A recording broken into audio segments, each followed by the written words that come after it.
lalu langsung kita bilas ke PBS 1. PBS 1 untuk bilasannya lebih kotor. Habis dari PBS 1 kita pindah bilas lagi ke PBS 2. Lalu kita lanjut penetesan lagi. Habis itu antibodi primer, cuci PBS. Antibodi primer kita pakai micropipet.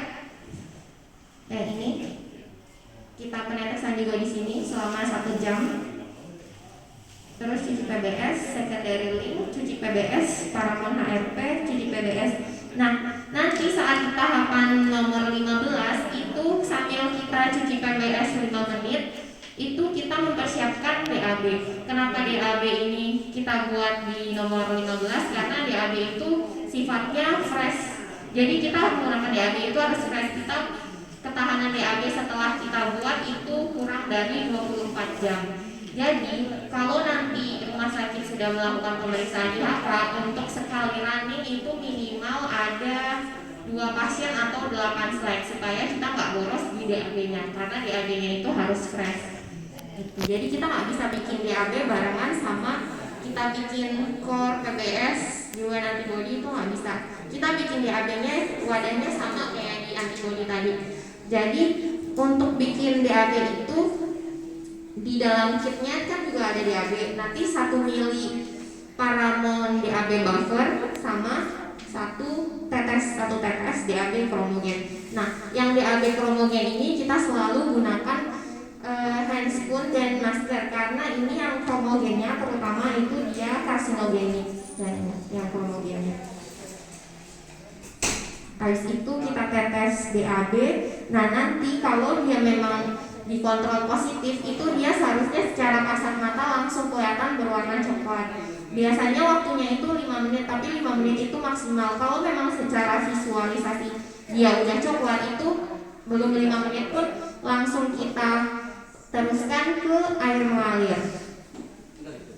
Habis itu hematosilin. Nah, hematosilinnya besok kita akan bagi ke kelompok. Jadi ada yang akan pakai Meyers hematosilin seperti itu. Sodium karbonat, kemudian kita dehidrasi dengan alkoholnya pakai alkohol yang ini, kemudian filtering dan mounting. Lalu sebagai catatan tambahan,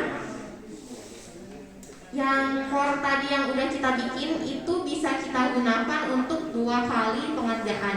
Jadi hari ini kita bikin kan 200 mili. Nah, itu besoknya masih kita bisa pakai lagi untuk pengerjaan berikutnya. Untuk penyimpanannya sendiri ini di suhu kulkas 2 sampai 8 Celcius. Kenapa kita pakai 2 kali? Sebenarnya itu lebih ke penyusutan volumenya. Kalau udah 2 kali itu dia volumenya menyusut, dan biasanya kan jaringannya itu di tengah ya, itu ada sebagian yang nggak kerendam. Kalau misalkan udah kayak gitu, itu bisa ditambahkan lagi. Cuman kita baiknya kalau udah 2 kali kita ganti aja dengan yang lebih baru. Takutnya di situ dia udah ada pengotornya gitu, jadi ngaruh ke pengerjaan berikutnya.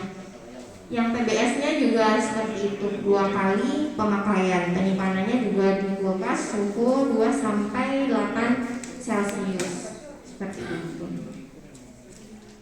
Di blok sampelnya, nah itu nanti dipotong. Setelah dipotong itu kita nggak bisa langsung ke tahapan nomor 1. Sebenarnya bisa kalau proses fiksasinya itu